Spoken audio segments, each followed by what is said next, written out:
Gad Saad was recently talking to Roseanne Barr about everything Israel-Palestine that you need to know. Gad Saad is a legend, and so is Roseanne Barr. Ladies and gentlemen, I am the other Barak coming to you live and direct here from the Holy Land in Israel. Stick around, grab your popcorn, your shawarma, your falafel, whatever you need, hummus, tchina, whatever you need, Diet Coke, Pepsi. We don't have that in Israel. And stick around, let's talk about it after. Qatar and Switzerland. That's what it is. The Muslim Brotherhood in Qatar and all their money that they launder through Switzerland to come up with their NGOs to brainwash Americans, from owning all the media, from maybe making ABC fire me because I said Muslim Brotherhood, to everything else in America, to everything, TikTok, YouTube. When I go anywhere and write the words Muslim Brotherhood, I'm banned immediately. We're under some heavy duty mind control, and it's all Swiss banks, the neutrality. It's all bullshit, and of course they're going to blame the Jews. That's all they do to keep the mirror going, so Are you they know them. Are you familiar? This is not only the Muslim Brotherhood who said this, but certainly they did. Many of these Islamic leaders have said that we are going to conquer the West in one of three ways. And so I want your listeners to listen to this carefully. And they say it very brazenly and very openly. Number Yeah. one, sorry? I said they don't hide it. Sorry. Exactly. So number one, we're going to conquer the West through the womb of our women, which is That's exactly right. right. Number two, we're going to conquer the West through hijrah. Hijrah is the Arabic word for immigration, migration. And of course, we've got the suicidally empathetic reflex to let in millions of people who don't share our values. And number three, which is arguably the one that they've been most successful at, we are going to use your miserable freedoms against you. That's it. But what do you mean you're deporting me? All I do all day at the Columbia campus is rail for the end of the Jews and for the destruction of the United States. I'm just a poor graduate student. Why are you getting rid of me? Freedom of speech. And then all of my idiotic colleagues, and they're called professors, don't side with the Trump administration to get rid of this cancerous guy. They love it. He's a poor guy who's only expressing his beautiful freedom of speech. And what also infuriates me is they all go, they pay everybody in our media too. Come on, let's be real. They got all the money in the world. They give this country about maybe 10,000 times more money to buy influence than AIPAC could ever dream of. And all they do is AIPAC, like parrots, because they don't want. And all the Jews that they say, oh, see the Jews, all of them are working for the friggin' Muslim Brotherhood media cartel. Yep. And I'm sick of it. This is the Qatar influence theory that I've talked about a lot on this platform. And I think it's actually brilliant, if you ask me. The leaders in Qatar who are overseeing a multi-billion dollar, guys, we're talking about stupid money, multi-billions of dollars, where they basically sit in a room and they create categories of the most influential niches to society and to people in the world. Music, sports, dancing, film, art, cooking, food. You create these pillars of passions and things that people like in society, and you use the budget that you have to start top down of the most influential individuals that have the largest platform and the most reach in the world via social media, via platform, via followers, newsletters, whatever it is. You get them indoctrinated in a way where they don't feel they're being indoctrinated, where they feel the storytelling pull them in and then incentivize them. You jab, and then right hook them, as Gary Vee would say. You incentivize them after with a wad of money. I didn't say a lot, a wad, to be able to put out the content that they want them to platform.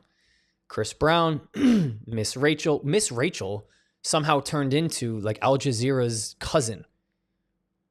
Out of where? Out of nowhere. You have to ask yourself why. I'm sick about that they're working for them. They want jobs that bad, but they're selling America down the river with their liberal bullshit, which isn't liberal at all. I used to be a liberal, so I know it isn't liberal bullshit. It's Islamic bullshit. So I'll what do you probably get think? on me after this, but What I do you don't give think? it.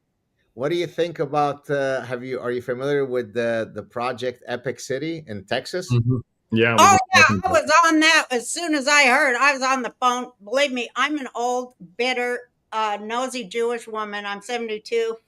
It's my right, God, to do what God above says to do. And so I called everybody. I'm like, "Are you shitting me that you let this through? Are you shitting me? You better fix it." Because I have everybody's phone number because I'm nosy and I can get anybody on the phone. And I did for 2 weeks sit there. You better make Sharia law illegal in Texas right away and do something about it. I mean, they are so smart. I mean, Jews will go around these days. Oh, we are so smart with our pager, this and that.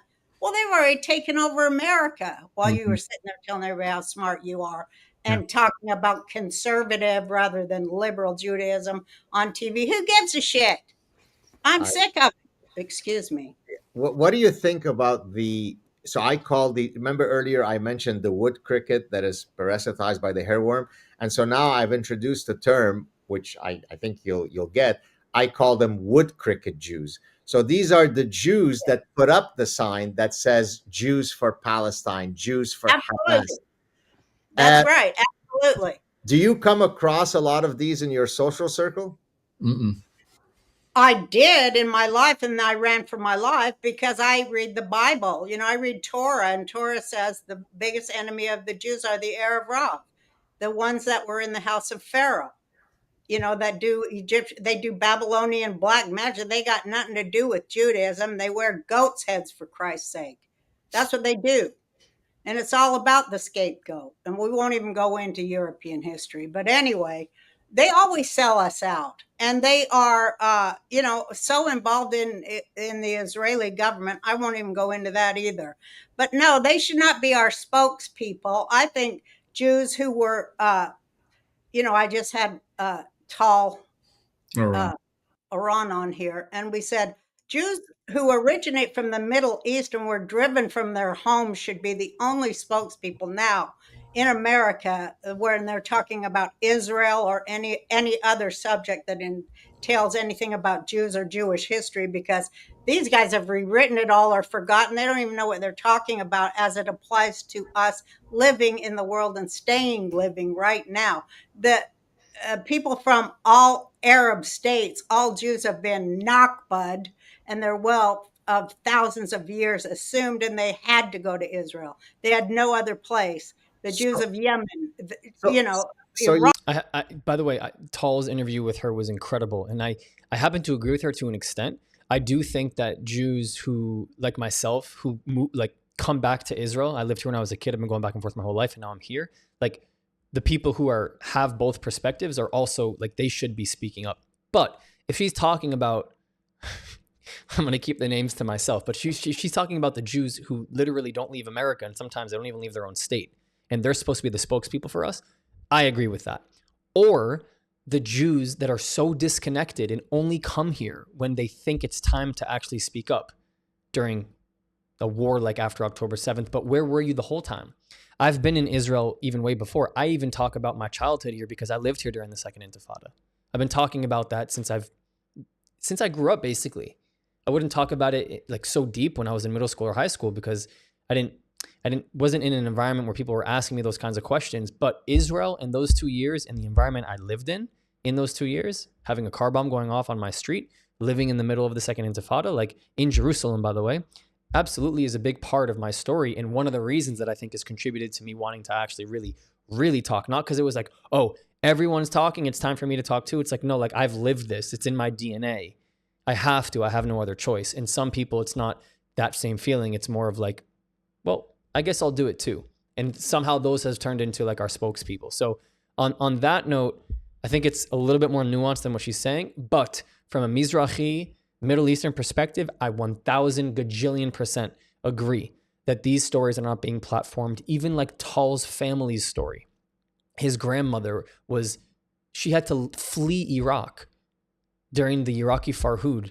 They massacred Jewish people in Iraq. And she's just like, she's here in Israel now and she's older now. She's not really as mobile. She'll tell you the full story. Like, she's kind of just propped up in a bed. And she remembers that entire period of time. Tal's told me this all the time.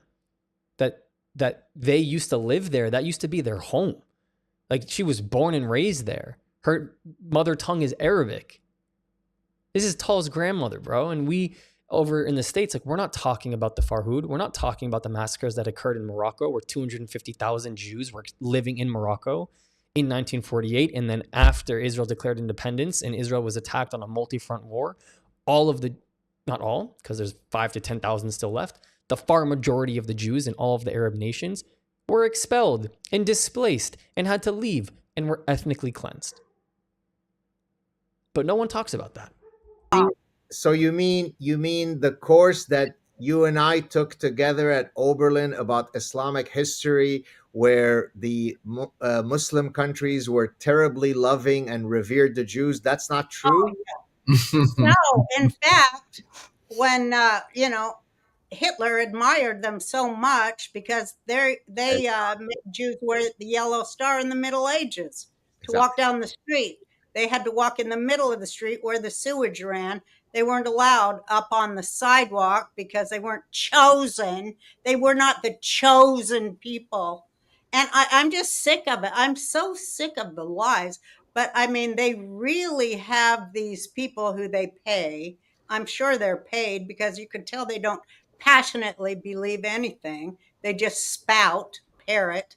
And, but they're so smart the way they did it, using our hospitality against us. We will And use getting women to do it is what pisses me off so as bad. I said, we will use your miserable freedoms against you, right? That's exactly what they've done. By the way, And don't they say that the West, that they look upon the West as a woman to be mounted? that's literally coming from me. I'm the one who raised it. So I know. this comes from conversations that I've had with, because Arabic is my mother tongue, where they literally say exactly, I'm glad you raised this, the West is a woman to be mounted, like the exact translation.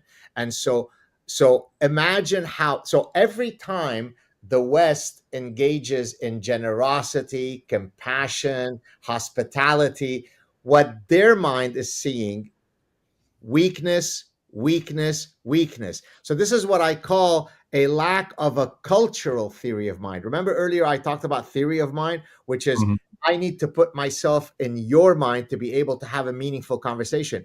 Well, the West doesn't have cultural theory of mind, meaning that they presume that the noble virtues that they express to the other will be fully appreciated and reciprocated. But that's not how it's viewed by the Middle East. It's viewed as weakness. And this is why, I mean, even as I'm a Canadian, right? So I don't have officially a dog in the fight in terms of Donald Trump or not. But the reason why I appreciate Donald Trump so much, among many reasons, is that he speaks the Middle Eastern language. Yes, Even though, right, he doesn't speak Arabic, but he understands the dynamics of geopolitics, which is, yes. Yeah, he goes, if you don't do it, we're going to kill you. Do you remember the famous anecdote? I can't remember who said it, where he was negotiating with some Taliban guy and he sent the photo of where his house is or something. Now that's some gangster stuff right there. But it is gangster. I mean, it is gangster to control your women like that. And I mean, that is about as gangster as it gets. And they are very gangster and they're very imperialist. I mean, they are imperialist as hell.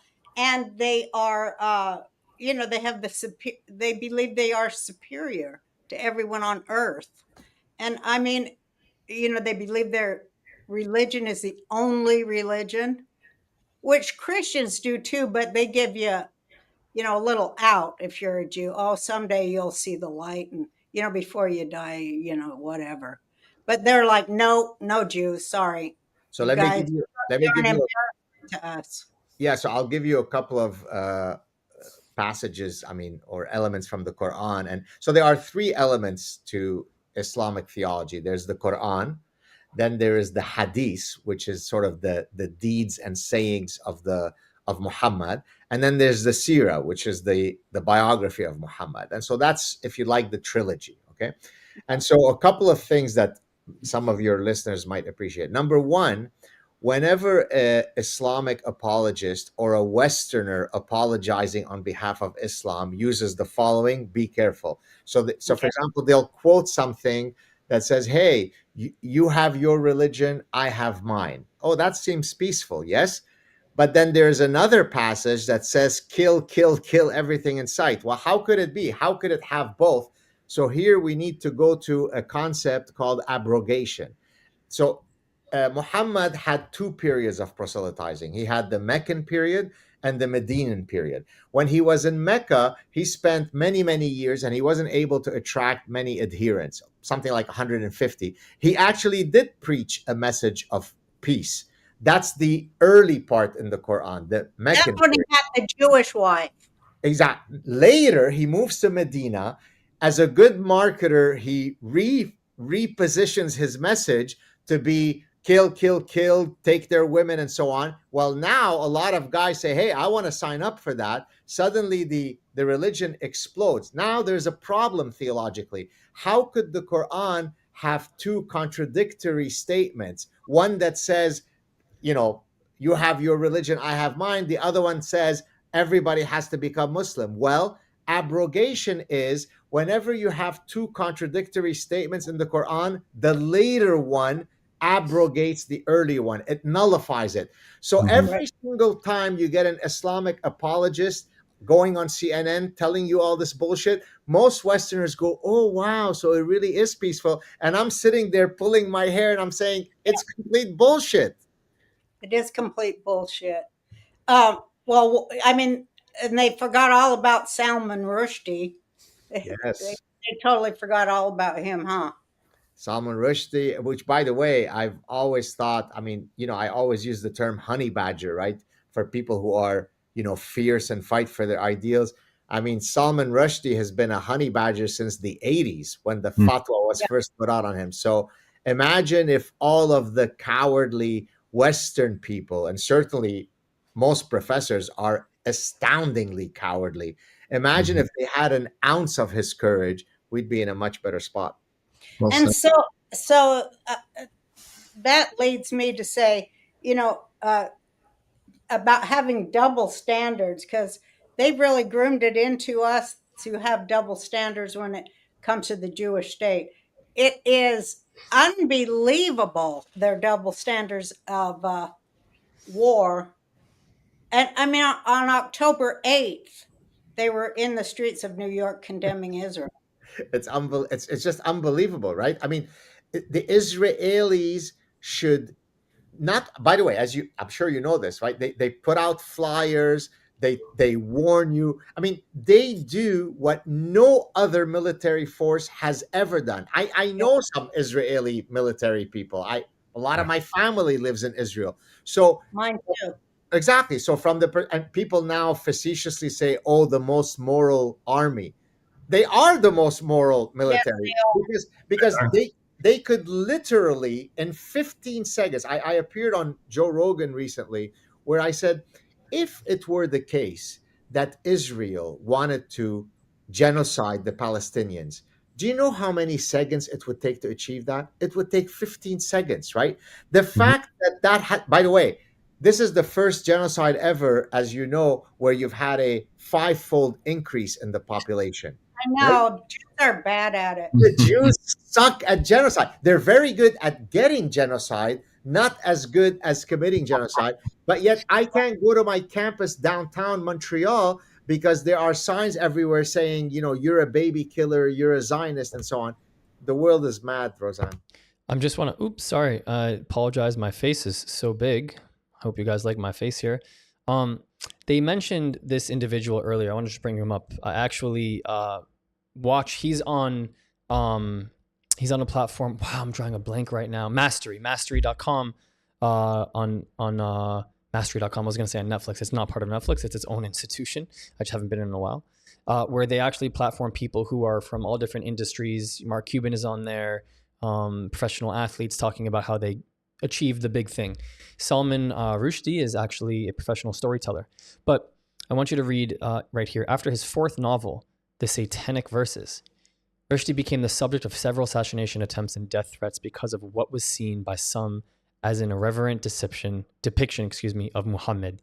This included a fatwa. This is exactly what God was talking about. Basically, a bounty on his head, calling for his death, issued by Khomeini, the guy who we love talking about every single day, the supreme leader of Iran. The book was banned in 20 countries. Numerous killings and bombings have been carried out by extremists who cite the book as motivation, sparking a debate about censorship and religiously motivated violence. Even if you look at the picture of him here, he literally was stabbed here in New York, which led to the loss of his right eye and damage to his liver and hands. So this is really interesting, actually, because I was just watching one of his storytelling segments on Mastery, but it's fascinating to me because this is 1988. This is 1988, like right before the first Intifada, somebody coming out speaking about the satanic verses. I mean, I have to read this book. But apparently a lot of people thought that it wasn't depicting Muhammad in the right eye, in the right way, which I think is very, very interesting. Very interesting, because you don't really have too many of these books here written about Elohim, Adonai, the Jewish God, where people are writing about the Jewish God so much so that people decide to then go kill that person or try to kill that person or stab them. And where are the Jews flying planes into buildings, waiting for that to happen too? Oh, shouldn't have said that. Okay. Well, yeah, on to the next one. Thank you so much for all your support. Links in the description to help this platform reach more people. Here's a note from me.